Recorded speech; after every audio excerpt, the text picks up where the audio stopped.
Hello everyone, എല്ലാവർക്കും pathways അക്കാഡമിയുടെ daily news അനാലിസിലേക്ക് സ്വാഗതം. ഇന്ന് നമ്മൾ ഡിസ്കസ് ചെയ്യാൻ പോകുന്ന topics India employment report, shrimp cultivation in India, പ്രദുഷ്, Bletchley Park AI safety summit, urban poverty, places news ആയിട്ട് സിംബാബ്വെ. അപ്പോൾ അതിൽ ആദ്യം ഡിസ്കസ് ചെയ്യാൻ പോകുന്നത് ഇന്ത്യ എംപ്ലോയ്മെന്റ് റിപ്പോർട്ടിനെ കുറിച്ചാണ്. ഈ ഇന്ത്യ അൺഎംപ്ലോയ്മെന്റ് റിപ്പോർട്ടിനെ കുറിച്ച് ഇന്നത്തെ ഹിന്ദുവിന്റെ പേജ് 6 ഒരു ആർട്ടിക്കിൾ അവർ പബ്ലിഷ് ചെയ്തിട്ടുണ്ട്. ബേസിക്കലി ഹിന്ദുവിന്റെ എഡിറ്റോറിയൽ പേജിനകത്ത് ഒരു ആർട്ടിക്കിൾ പബ്ലിഷ് ചെയ്തിട്ടുണ്ട്. Turning spotlight on urban poor എന്ന് പറഞ്ഞിട്ട്, അതായത് അർബൻ പോവർട്ടി ആയിട്ട് ബന്ധപ്പെട്ടിട്ടുള്ളതാണല്ലോ ഈ ആർട്ടിക്കിൾ ഉള്ളത്. പക്ഷെ അതിനകത്ത് ഈ പറയുന്ന ഈ എംപ്ലോയ്മെന്റുമായിട്ട് ബന്ധപ്പെട്ടിട്ടുള്ള ട്രെൻഡ്സിനെ കുറിച്ചിട്ടുള്ള ഇന്ത്യ അൺഎംപ്ലോയ്മെന്റ് റിപ്പോർട്ടിനെ കുറിച്ച് കുറേ കാര്യങ്ങൾ പറയുന്നുണ്ട്. അല്ലെങ്കിൽ ആ ഒരു റിപ്പോർട്ടിന്റെ അടിസ്ഥാനത്തിലാണ് അവർ ആക്ച്വലി ഈ ആർട്ടിക്കിൾ പ്രിപ്പയർ ചെയ്തിട്ടുള്ളത്. അപ്പോൾ ആ ഒരു കോണ്ടെക്സ്റ്റിലാണ് നമ്മൾ ഈ റിപ്പോർട്ടിനെ കുറിച്ച് ഡിസ്കസ് ചെയ്യുന്നത്. ഈ റിപ്പോർട്ട് പബ്ലിഷ് ചെയ്തിട്ടുള്ളത് ഇൻസ്റ്റിറ്റ്യൂട്ട് ഫോർ ഹ്യൂമൻ ഡെവലപ്മെന്റ് എന്ന് പറയുന്ന ഇൻസ്റ്റിറ്റ്യൂട്ടും അതുപോലെ തന്നെ ഇന്റർനാഷണൽ ലേബർ ഓർഗനൈസേഷനും കൂടി ചേർന്നിട്ടാണ്. ഈ റിപ്പോർട്ടിന്റെ 3ാമത്തെ എഡിഷനാണ് ഇപ്പോൾ റീസെന്റ് അവർ പബ്ലിഷ് ചെയ്തിട്ടുണ്ടായിരുന്നത്. അപ്പോൾ ആ റിപ്പോർട്ടിനകത്ത് പറയുന്ന പ്രധാനപ്പെട്ട കാര്യങ്ങൾ എന്ന് പറയുന്നത്, ഒന്ന്, നമ്മുടെ ഇന്ത്യയിലെ ഏകദേശം ഇന്ത്യയിലെ അൺഎംപ്ലോയ്മെന്റിനകത്തുള്ള ഏകദേശം 83% ഇന്ത്യയിലെ യുവാക്കളാണ് എന്നാണ് പറയുന്നത്. അതായത് ഇന്ത്യയിൽ അൺഎംപ്ലോയിഡ് ആയിട്ടുള്ള ലേബർ ഫോഴ്സിന്റെ 83% യുവാക്കളാണ്, അല്ലെങ്കിൽ വാസ്റ്റ് മെജോറിറ്റി യുവാക്കളാണെന്നാണ് പറയുന്നത്. അതുപോലെ തന്നെ ഈ യുവാക്കളുടെ അൺഎംപ്ലോയ്മെന്റിനകത്ത് ഈ സെക്കൻഡറി ലെവൽ എഡ്യൂക്കേഷനോ അല്ലെങ്കിൽ ഹയർ എഡ്യൂക്കേഷനോ ഉള്ള ആളുകളുടെ എണ്ണം ഡിസ്പ്രപ്പോർഷനേറ്റ്ലി കൂടുതലാണെന്നും പറയുന്നുണ്ട്. ഇപ്പോൾ ഉദാഹരണത്തിന് 2000 ഈ പറയുന്ന ഹയർ എഡ്യൂക്കേഷൻ കിട്ടിയിട്ടുള്ള അല്ലെങ്കിൽ സെക്കൻഡറി എഡ്യൂക്കേഷനുള്ള ഈ യുവാക്കൾക്കകത്തുള്ള അൺഎംപ്ലോയ്മെന്റിനകത്ത് ഈ സെക്കൻഡറി എഡ്യൂക്കേഷനോ ഹയർ എഡ്യൂക്കേഷനോ കിട്ടിയിട്ടുള്ള ആളുകളുടെ പ്രൊപ്പോർഷൻ 35% ആയിരുന്നെങ്കിൽ അത് 2022 ആകുമ്പോഴേക്കും ഏകദേശം ഇരട്ടിയായി 65.7% ഉയർന്നിട്ടുണ്ടെന്ന് പറയുന്നുണ്ട്. അതുപോലെ തന്നെ ഇന്ത്യയിലെ ലേബർ ഫോഴ്സ് പാർട്ടിസിപ്പേഷൻ റേറ്റ്, അതുപോലെ തന്നെ worker population ratio, unemployment rate, ഇതെല്ലാം തന്നെ ഒരു ഡിറ്റീറിയേഷൻ ട്രെൻഡാണ് കാണിക്കുന്നതെന്നാണ് പറയുന്നത്. എസ്പെഷ്യലി 2000 തൊട്ട് 2018 വരെയുള്ള കാലഘട്ടത്തിൽ ഒരു നെഗറ്റീവ് ഗ്രോത്ത് ആണ്, അല്ലെങ്കിൽ ഒരു ഡിറ്റീറിയേറ്റിംഗ് റേറ്റ് ആണ് കാണിക്കുന്നത് എന്നാണ് പറയുന്നത്. പക്ഷേ 2019 ശേഷം, അതായത് പാൻഡമിക് വന്നതിന് ശേഷം, COVID-19 പാൻഡമിക് വന്നതിന് ശേഷം ഇതിനകത്തൊരു ഇംപ്രൂവ്മെന്റും കാണാനുണ്ടെന്ന് പറയുന്നുണ്ട്. അപ്പോൾ ഇതിനകത്ത് ഏറ്റവും അധികം കൺസേണിംഗ് ആയിട്ട് എക്കണോമിക് അനലിസ്റ്റുകൾ പറയുന്നൊരു സംഭവം എന്താണെന്ന് വെച്ച് കഴിഞ്ഞാൽ, ഇന്ത്യയിലെ ഈ എംപ്ലോയ്മെന്റുമായിട്ട് ബന്ധപ്പെട്ടിട്ടുള്ള ഈ സ്റ്റാറ്റിസ്റ്റിക്സിനകത്ത് ഒരു ഇംപ്രൂവ്മെന്റ് വന്നിട്ടുള്ളത് 2019-20 ആ ഒരു സമയത്താണ്. അപ്പോൾ അതുകൊണ്ട് തന്നെ അത് COVID-19 പാൻഡമിക് ആവുന്ന സമയത്ത് നോർമലി ആ സമയത്ത് അൺഎംപ്ലോയ്മെന്റ് കൂടുകയും എംപ്ലോയ്മെന്റ് റേറ്റ് കുറയുകയാണ് ചെയ്യേണ്ടത്. പക്ഷേ ഇന്ത്യയിൽ ഒരു നെഗറ്റീവ് ട്രെൻഡാണ്, ഒരു പാരഡോക്സിക്കൽ ആയിട്ടുള്ള ട്രെൻഡാണ് ഇന്ത്യയിൽ കണ്ടിട്ടുള്ളത്. അപ്പോൾ അതുകൊണ്ട് തന്നെ ഇപ്പോഴത്തെ നമ്മുടെ ഇന്ത്യയിലെ നിലവിലുള്ള എംപ്ലോയ്മെന്റ് സ്റ്റാറ്റസ് പലപ്പോഴും, അല്ലെങ്കിൽ സ്റ്റാറ്റിസ്റ്റിക്സ് സസ്റ്റൈനബിൾ ആണോ എന്നുള്ളൊരു കാര്യം ഡൗട്ട്ഫുൾ ആണെന്ന് ഇവർ പറയുന്നുണ്ട്. അതുപോലെ തന്നെ നമ്മുടെ ഇന്ത്യയിലുള്ള വർക്ക് ഫോഴ്സിനകത്ത് 90% ആളുകളും ഇൻഫോർമൽ സെക്ടറിലാണ് പ്രവർത്തിക്കുന്നത് അല്ലെങ്കിൽ വർക്ക് ചെയ്യുന്നത് എന്നാണ് പറയുന്നത്. പക്ഷെ അതേസമയം തന്നെ ഈ റെഗുലർ വർക്ക് 2000-ന് ശേഷം the share of regular work എന്ന് പറയുന്നത് വലിയ രീതിയിൽ വർദ്ധിച്ചിട്ടുണ്ടെന്നും, പക്ഷേ 2018 ശേഷം ഇത് കുറയാൻ തുടങ്ങിയിട്ടുണ്ടെന്നും പറയുന്നുണ്ട്. അതുപോലെ തന്നെ നമ്മുടെ ഇന്ത്യയിൽ ഇപ്പോൾ ഈ ഡെമോഗ്രാഫിക് ഡിവിഡൻഡിനെ കുറിച്ചൊക്കെ പറയുന്ന സമയത്ത്, അല്ലെങ്കിൽ ഈ ലേബർ ഫോഴ്സ് പാർട്ടിസിപ്പേഷനെ കുറിച്ചൊക്കെ പറയുന്ന സമയത്ത് പറയുന്നതാണ്, ഇന്ത്യയിൽ ഇപ്പോൾ നമ്മൾ ഒരു ഡെമോഗ്രാഫിക് ഡിവിഡൻഡ് ഫേസിലൂടെ കടന്നു പോയിക്കൊണ്ടിരിക്കുന്ന ഒരു സമയമാണെങ്കിലും നമ്മുടെ ഇന്ത്യയിലെ യുവാക്കളായിട്ടുള്ള ആളുകളുടെ ലേബർ ഫോഴ്സിനകത്തുള്ള പാർട്ടിസിപ്പേഷൻ വളരെ കുറവാണെന്ന് പറയുന്നുണ്ട്. അപ്പോൾ ഈ ഡെമോഗ്രാഫിക് ഡിവിഡൻഡ് മുതലെടുക്കണമെങ്കിൽ നമുക്ക് സ്കിൽഡ് ആയിട്ടുള്ള ഒരു വർക്ക് ഫോഴ്സ് വേണം. എസ്പെഷ്യലി യങ്സ്റ്റേഴ്സ് ആയിട്ടുള്ള ആളുകളിൽ ഒരു സ്കിൽഡ് ആയിട്ടുള്ള യങ് വർക്ക് ഫോഴ്സ് വേണം. പക്ഷെ നമ്മുടെ ഇന്ത്യയിൽ ഒരു വളരെ ലാർജ് ആയിട്ടുള്ള യങ് വർക്ക് ഫോഴ്സ് ഉണ്ടെങ്കിലും, അതാണ് ഈ ഡെമോഗ്രാഫിക് ഡിവിഡൻഡിന്റെ ബേസ് എന്ന് പറയുന്നത്. പക്ഷേ ഈ യങ് വർക്ക് ഫോഴ്സിന് ആവശ്യമായിട്ടുള്ള സ്കിൽസ് ഒന്നും തന്നെ ഇല്ല, അല്ലെങ്കിൽ വലിയൊരു ശതമാനത്തിനും ആവശ്യമായിട്ടുള്ള സ്കിൽസ്, ബേസിക് നെസസറി സ്കിൽസ് പോലും ഇല്ല എന്നാണ് പറയുന്നത്. ഉദാഹരണത്തിന് ഈ റിപ്പോർട്ടിനകത്ത് പറയുന്ന അലാമിംഗ് ആയിട്ടുള്ളൊരു കാര്യമാണ്, ഇന്ത്യയിലെ യുവാക്കളിൽ 75% ആളുകൾക്കും ഒരു അറ്റാച്ച്മെന്റ് വെച്ചിട്ട് ഒരു ഇമെയിൽ സെൻഡ് ചെയ്യാൻ അറിയില്ല എന്നാണ് പറയുന്നത്. അതുപോലെ തന്നെ 60% യുവാക്കൾക്കും ഒരു ഫയൽ കോപ്പി പേസ്റ്റ് ചെയ്യാൻ അറിയില്ല. 90% ആളുകൾക്കും, ഈ പറയുന്ന യുവാക്കളായിട്ടുള്ള ആളുകളിൽ 90% ആളുകൾക്കും ഈ സ്പ്രെഡ്ഷീറ്റിനകത്ത് ഒരു ഫോർമുല, ഒരു മാത്തമാറ്റിക്കൽ ഫോർമുല ക്രിയേറ്റ് ചെയ്യാൻ അറിയില്ല എന്നാണ് പറയുന്നത്. അപ്പോൾ ഏറ്റവും ബേസിക് ആയിട്ടുള്ള ഇത്തരത്തിലുള്ള സ്കില്ല് പോലും ഇല്ലാത്തവരാണ് ഇന്ത്യയിലെ മെജോറിറ്റി, ഈ വർക്ക് ഫോഴ്സിന്റെ ഭാഗമായിട്ടുള്ള മെജോറിറ്റി യുവാക്കളും എന്നാണ് പറയുന്നത്. അതുകൂടാതെ ഇപ്പോൾ നമ്മൾ ജെൻഡർ ബേസ്ഡ് ആയിട്ടുള്ള കാര്യങ്ങൾ നോക്കിക്കഴിഞ്ഞാൽ, ഈ ലേബർ മാർക്കറ്റിനകത്ത് അത് ലേബർ ഫോഴ്സ് പാർട്ടിസിപ്പേഷൻ ആണെങ്കിലും അല്ലെങ്കിൽ വർക്കിംഗ് ഇതിനകത്തുള്ള പാർട്ടിസിപ്പേഷൻ ആണെങ്കിലും അതുപോലെ തന്നെ അവർക്ക് കിട്ടുന്ന വേജിന്റെ കേസിലാണെങ്കിലും സ്ത്രീകൾക്കും പുരുഷന്മാർക്കിടയിൽ വലിയൊരു ജെൻഡർ ഗ്യാപ്പ് ഉണ്ട്, അല്ലെങ്കിൽ വലിയൊരു വേജ് ഗ്യാപ്പും പാർട്ടിസിപ്പേഷൻ ഗ്യാപ്പും ഉണ്ടെന്നും പറയുന്നുണ്ട്. ഇനി അടുത്തതായിട്ട് ഡിസ്കസ് ചെയ്യാനുള്ള ടോപ്പിക് ശ്രിമ്പ് കൾട്ടിവേഷൻ ഇൻ ഇന്ത്യയാണ്. അപ്പോൾ ഈ ശ്രിമ്പ് കൾട്ടിവേഷൻ ഇൻ ഇന്ത്യയെക്കുറിച്ച് കൂടുതൽ ഡീറ്റെയിൽഡ് ആയിട്ടൊന്നും മനസ്സിലാക്കേണ്ട. ഇപ്പോൾ ഒരു ടോപ്പിക് നമ്മൾ എടുക്കാനുള്ള കാരണം ഇന്നത്തെ ഹിന്ദുവിൻ്റെ പേജ് 12 ഇന്ത്യയിലെ ശ്രിമ്പ് ഹാച്ചറീസിനകത്ത് ഈ വലിയ രീതിയിലുള്ള അബ്യൂസീവ് കണ്ടീഷൻസ് ആണെന്നും പറഞ്ഞിട്ട് ഒരു റിപ്പോർട്ട് വന്നിട്ടുണ്ടായിരുന്നു. ഒരു ഷിക്കാഗോ ബേസ്ഡ് ആയിട്ടുള്ള ഒരു ഹ്യൂമൻ റൈറ്റ് ഗ്രൂപ്പ് ഇത്തരത്തിലൊരു റിപ്പോർട്ട് പബ്ലിഷ് ചെയ്തിട്ടുണ്ടായിരുന്നു. ഓക്കെ, അപ്പോൾ അതിനെതിരായിട്ട് നമ്മുടെ കൊമേഴ്സ് മിനിസ്ട്രി ഇപ്പോൾ രംഗത്ത് വന്നിട്ടുണ്ടായിരുന്നു, അങ്ങനെ ഒരു സംഭവം ഇല്ല എന്ന് പറഞ്ഞിട്ട്. അപ്പോൾ ആ ഒരു കോണ്ടെക്സ്റ്റിലാണ് നമ്മൾ ഇന്ത്യയിലെ ഈ ശ്രിമ്പ് ഇൻഡസ്ട്രിയെ കുറിച്ച് അല്ലെങ്കിൽ ശ്രിമ്പ് കൾട്ടിവേഷനെ കുറിച്ച് ഡിസ്കസ് ചെയ്യുന്നത്. സോ അപ്പോൾ ഇന്ത്യ എന്ന് പറയുന്നത് അമേരിക്കയിലൊക്കെ വളരെ ഫേവറേറ്റ് ആയിട്ടുള്ള അവരുടെ ഒരു സീ ഫുഡാണ് ഈ ശ്രിമ്പ് എന്ന് പറയുന്നത്. അപ്പോൾ അവരുടെ ബിഗ്ഗസ്റ്റ് ശ്രിമ്പ് സപ്ലയർ ആണ് ഇന്ത്യ എന്ന് പറയുന്നത്. ഉദാഹരണത്തിന് ഇന്ത്യയിലെ 2022-23 കാലഘട്ടത്തിൽ ഇന്ത്യയിലെ സീ ഫുഡ് എക്സ്പോർട്ട് എന്ന് പറയുന്നത് ഏകദേശം $8.3 ബില്യൺ ആയിരുന്നു. അപ്പോൾ അതിനകത്ത് ഈ 8.09 ബില്യൺ ആയിരുന്നു. 8.09 ബില്യൺ ഡോളറിനകത്ത് ഏകദേശം 5.6 ബില്യൺ ശ്രിമ്പിന്റെ എക്സ്പോർട്ട് ആണെന്നാണ് പറയുന്നത്. അതുപോലെ തന്നെ ലോകത്തിലെ one of the largest ശ്രിമ്പ് exporter ആണ് ഇന്ത്യ എന്ന് പറയുന്നു. അതുപോലെ തന്നെ ഇപ്പോൾ US-ലേക്ക് ഏറ്റവും അധികം ശ്രിമ്പ് എക്സ്പോർട്ട് ചെയ്യുന്ന രാജ്യവും ഇന്ത്യ തന്നെയാണ്.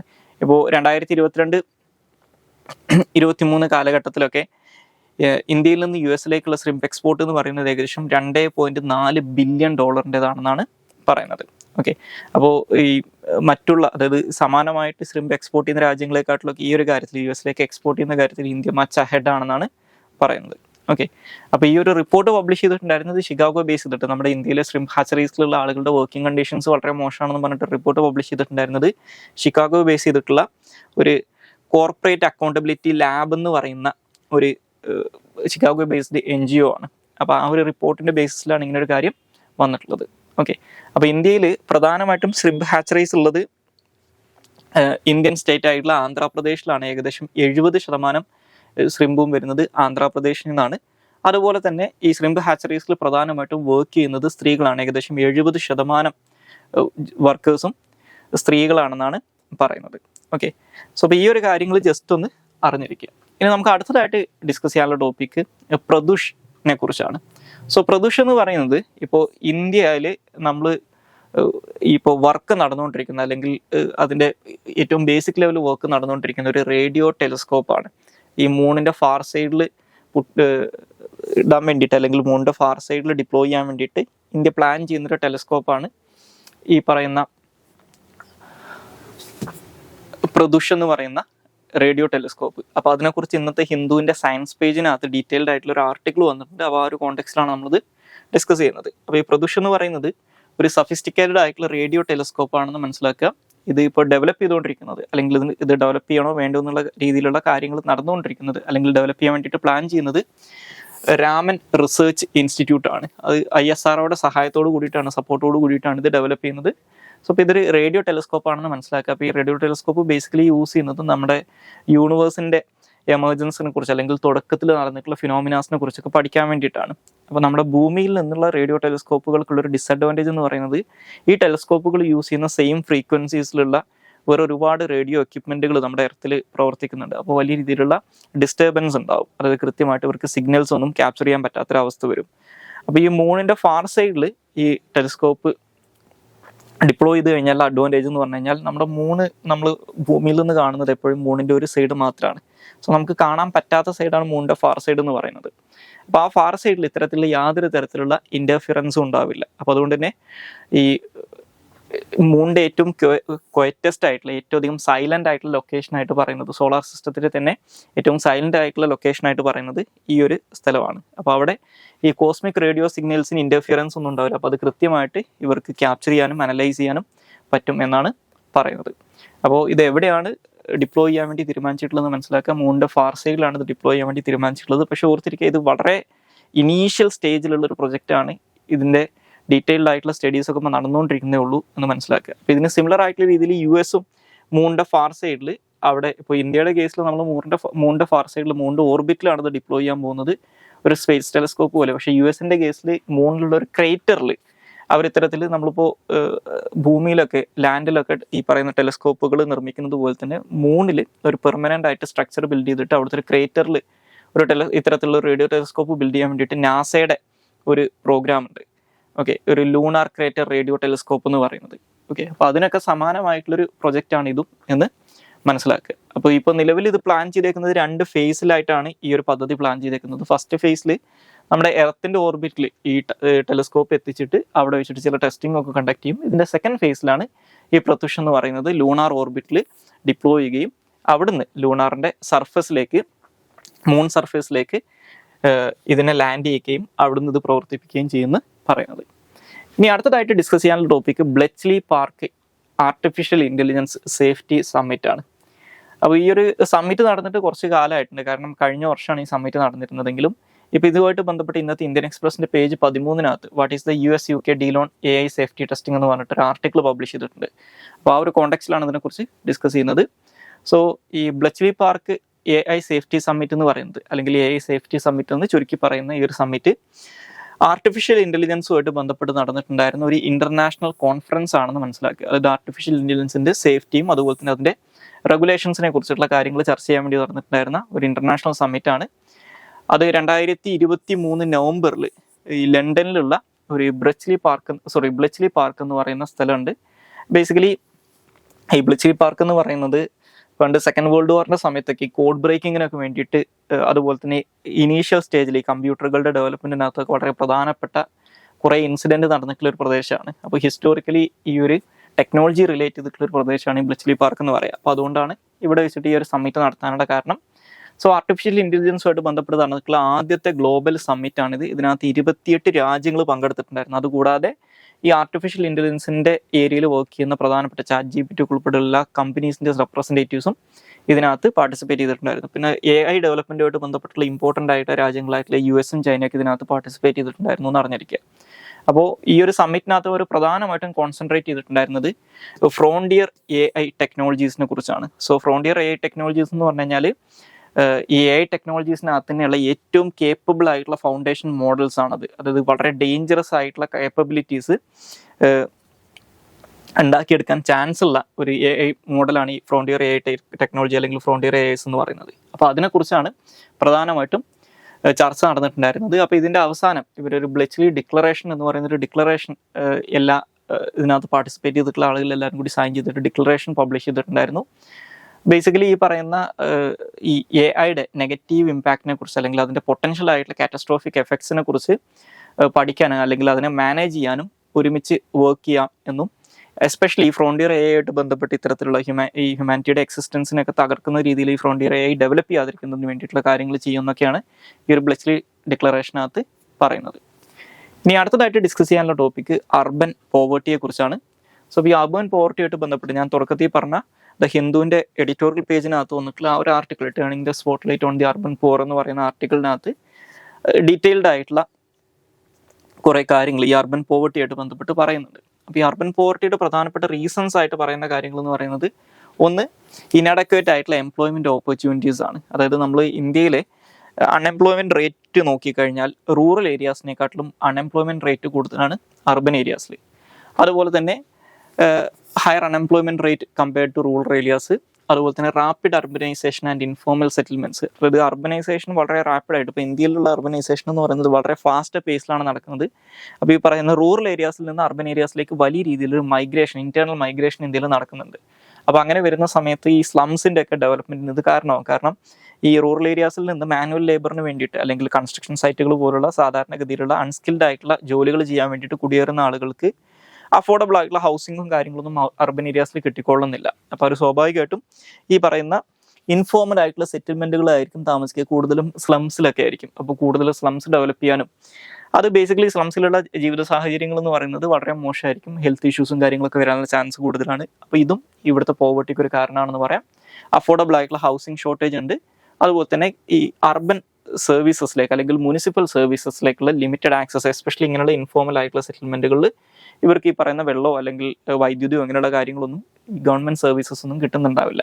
അപ്പോൾ അതും ഇവരുടെ ജീവിത നിലവാരം താഴ്ത്താനുള്ള അല്ലെങ്കിൽ ഇവർക്കിടയിൽ പോവർട്ടി വളർത്താനുള്ള ഒരു കാരണമാണെന്ന് പറയാം. ഇത് കാരണം ഉണ്ടാകുന്ന ഇമ്പാക്റ്റുകൾ അല്ലെങ്കിൽ ഇത് കാരണം ഉണ്ടാകുന്ന കോൺസിക്വൻസസ് എന്തൊക്കെയാണെന്ന് നോക്കിക്കഴിഞ്ഞാൽ ഒന്ന് ഹെൽത്ത് ഡിസ്പാരിറ്റീസ് ഉണ്ടാവും. അർബൻ പോപ്പുലേഷനകത്ത് ഈ പറയുന്ന റിച്ചിനും പൂറിനും ഇടയിൽ അല്ലെങ്കിൽ അവിടുത്തെ അർബൻ മിഡിൽ ക്ലാസ്സിനും സാധാരണക്കാരായിട്ടുള്ള അല്ലെങ്കിൽ പൂറായിട്ടുള്ള ഈ വർക്കേഴ്സിനിടയിൽ വലിയ രീതിയിലുള്ള ഹെൽത്ത് സർവീസസിലേക്കുള്ള ആക്സസ് കിട്ടുന്ന കാര്യത്തിൽ ഡിസ്പാരിറ്റീസ് ഉണ്ടാവും. എഡ്യൂക്കേഷനുമായിട്ട് ബന്ധപ്പെട്ടിട്ടുള്ള ഇഷ്യൂസ് ഉണ്ടാവും. കാരണം ഇവരുടെ മക്കൾക്കൊന്നും നല്ല വിദ്യാഭ്യാസം കൊടുക്കാൻ അവർക്ക് പറ്റാത്ത സാഹചര്യം ഉണ്ടാവും. സോഷ്യൽ എക്സ്ക്ലൂഷൻ ഉണ്ടാവും, മാർജിനലൈസേഷൻ ഉണ്ടാവും. അതുപോലെ തന്നെ ഇത്തരത്തിൽ വലിയ രീതിയിലൊരു മാർജിനലൈസ്ഡ് കമ്മ്യൂണിറ്റി ഒരു അർബൻ ഏരിയയിൽ വളരുന്ന സമയത്ത് അവർ ക്രൈംസിലേക്കും വയലൻസിലേക്കും തിരിയാനുള്ള ചാൻസ് വളരെ കൂടുതലാണ്. അപ്പോൾ ക്രൈം ആൻഡ് വയലൻസ് കൂടാം, ഡ്രഗ് അബ്യൂസ് ഉണ്ടാവാം. അതുപോലെ തന്നെ ഈ കൃത്യമായിട്ടുള്ള വേസ്റ്റ് മാനേജ്മെൻറ്റും കാര്യങ്ങളൊന്നും അവിടെ നടക്കാത്തതുകൊണ്ട് തന്നെ അത് എൻവയോൺമെൻറ്റിനെയും നെഗറ്റീവ്ലി ഇമ്പാക്റ്റ് ചെയ്യും.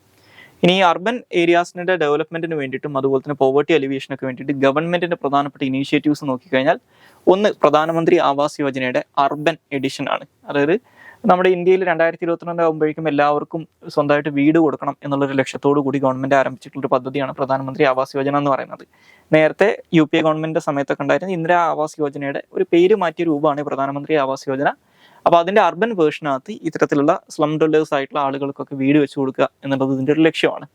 അതുപോലെ തന്നെ Atal mission four rejuvenation and urban transformation അല്ലെങ്കിൽ അമൃത് എന്ന് പറയുന്നത്, അതായത് ഈ അർബൻ ഏരിയാസിലുള്ള ആളുകൾക്ക് ബേസിക് സർവീസസ് കൊടുക്കുക, അതുപോലെ തന്നെ അവർക്ക് വേണ്ടിയിട്ടുള്ള അമ്യൂണിറ്റീസ് ബിൽഡ് ചെയ്യുക, അവരുടെ ക്വാളിറ്റി ഓഫ് ലൈഫ് ഇംപ്രൂവ് ചെയ്യുക, ഇതൊക്കെയാണ് ഈ Atal mission four rejuvenation and urban transformation എന്ന് പറയുന്നത്. അതുപോലെ തന്നെ നാഷണൽ അർബൻ ലിവ്ലിഹുഡ് മിഷൻ, അതായത് അർബൻ ഏരിയാസിലുള്ള പോവർട്ടി റെഡ്യൂസ് ചെയ്യാനും അതുപോലെ തന്നെ അവർക്കുള്ള വൾണറബിലിറ്റീസ് റെഡ്യൂസ് ചെയ്യാനും എസ്പെഷ്യലി സെൽഫ് എംപ്ലോയ്മെൻറ്റിലൂടെയും സ്കിൽഡ് വേജഡ് എംപ്ലോയ്മെൻറ്റിലൂടെയും ഈ കാര്യങ്ങൾ അച്ചീവ് ചെയ്യാൻ വേണ്ടിയിട്ടുള്ളതാണ് നാഷണൽ അർബൻ ലിവ്ലിഹുഡ് മിഷൻ. അതുപോലെ തന്നെ ജൽജീവൻ മിഷൻ്റെ അർബൻ എഡിഷൻ, അതുപോലെ തന്നെ സ്വച്ഛ് ഭാരത് മിഷൻ്റെ അർബൻ എഡിഷൻ. ഇതെല്ലാം തന്നെ ഇപ്പോൾ ജൽജീവൻ മിഷൻ്റെ അർബൻ എഡിഷൻ ആണ് യൂണിവേഴ്സലായിട്ട് ഡ്രിങ്കിങ് വാട്ടർ പ്രൊവൈഡ് ചെയ്യുക എന്നുള്ളത്. സ്വച്ഛ് ഭാരതിൻ്റെ അർബൻ മിഷനിലൂടെ ഇവർക്ക് എല്ലാവർക്കും യൂണിവേഴ്സലായിട്ടുള്ള സാനിറ്റേഷൻ ഫെസിലിറ്റീസും കാര്യങ്ങളൊക്കെ പ്രൊവൈഡ് ചെയ്യാൻ ഗവൺമെൻറ് ശ്രമിക്കുന്നുണ്ട്. അപ്പോൾ ഇതൊക്കെയാണ് ഗവൺമെൻറ് ഇനീഷ്യേറ്റീവ്സ് എന്ന് പറയുന്നത്. ഇനി നമുക്ക് അവസാനമായിട്ട് ഡിസ്കസ് ചെയ്യാനുള്ളത് പ്ലേസസ് ഇൻ ന്യൂസ് ആണ്. സോ പ്ലേസസ് ഇൻ ന്യൂസ് ആയിട്ട് ഡിസ്കസ് ചെയ്യാനുള്ളത് സിംബാബ്വെ ആണ്. സോ സിംബാബ്വെ എന്ന് പറയുന്നത് സദേൺ ആഫ്രിക്കയിൽ ലൊക്കേറ്റ് ചെയ്തിട്ടുള്ള ഒരു ലാൻഡ് ലോക്ക്ഡ് രാജ്യമാണ് സിംബാബ്വെ എന്ന് പറയുന്നത്. ഇവരുടെ അയൽ രാജ്യങ്ങളായിട്ട് വരുന്നത് സാംബിയ, അതുപോലെ തന്നെ Namibia, Botswana, south Africa, Mozambique എന്നീ രാജ്യങ്ങളാണ്. ഇതിനകത്ത് ഈ നമീബിയയും സാംബിയയും സിംബാബ്വെയും ബോട്സ്വാനയും കൂടി ചേരുന്ന 4 രാജ്യങ്ങളുടെ അതിർത്തികൾ കൂടി ചേരുന്ന ഒരു പോയിന്റ് നമുക്ക് ഈ സിംബാബ്വെയുടെ അതിർത്തി മേഖലകളിൽ കാണാൻ സാധിക്കും. അതുപോലെ തന്നെ ഈ സിംബാബ്വെയുടെ ക്യാപിറ്റൽ എന്ന് പറയുന്നത് ഹരാരെ എന്ന് പറയുന്ന സിറ്റിയാണ്. ഒരു 1980 വരെ സിംബാബ്വെ അറിയപ്പെട്ടുകൊണ്ടിരുന്നത് സദേൺ റൊഡേഷ്യ എന്നുള്ള പേരിലാണ്. പിന്നീട് 80 റോബർട്ട് മുഗാബെ എന്ന് പറയുന്ന ഒരു ഡിക്റ്റേറ്ററാണ് സിംബാബ്വെയിൽ കുറേ കാലം 2017 വരെ അവിടെ ഭരിച്ചിട്ടുണ്ടായിരുന്നത്. അതുപോലെ തന്നെ സിംബാബ്വെയുടെയും സാംബിയയുടെയും അതിർത്തിയിലൂടെ കടന്നു പോകുന്ന ഏകദേശം കൃത്യമായിട്ട് ആ അതിർത്തിക്ക് പാരലായിട്ട് കടന്നു പോകുന്ന സിംബാബ്വെയിലെ ഏറ്റവും പ്രധാനപ്പെട്ട റിവേഴ്സിലൊന്നാണ് സംബേസി റിവർ എന്ന് പറയുന്നത്. ഈ സംബേസി റിവറിൽ സിംബാബ്വെക്കും സാംബിയക്കും ഇടയിലാണ് ലോകത്തിലെ ഏറ്റവും വലിയ വാട്ടർഫോൾസിൽ ഒന്നായിട്ടുള്ള വിക്ടോറിയ വാട്ടർഫോൾസ് ലൊക്കേറ്റ് ചെയ്തിട്ടുള്ളത്. ഇനി സിംബാബ്വെയിലെ ഏറ്റവും പ്രധാനപ്പെട്ട എത്നിക് ഗ്രൂപ്പ് എന്ന് പറയുന്നത് ഷോണ എന്ന് പറയുന്ന ഗ്രൂപ്പാണ്. ഏകദേശം 80% കൂടുതൽ ആളുകളും ഈ ഒരു പെർട്ടിക്കുലർ ഗ്രൂപ്പിൽ പെടുന്ന ആളുകളാണ്. സോ ഇത്രയും കാര്യങ്ങളാണ് ഇന്നത്തെ ഡെയിലി ന്യൂസ് അനാലിസിനകത്ത് ഡിസ്കസ് ചെയ്യാനുള്ളത്. Thank you all.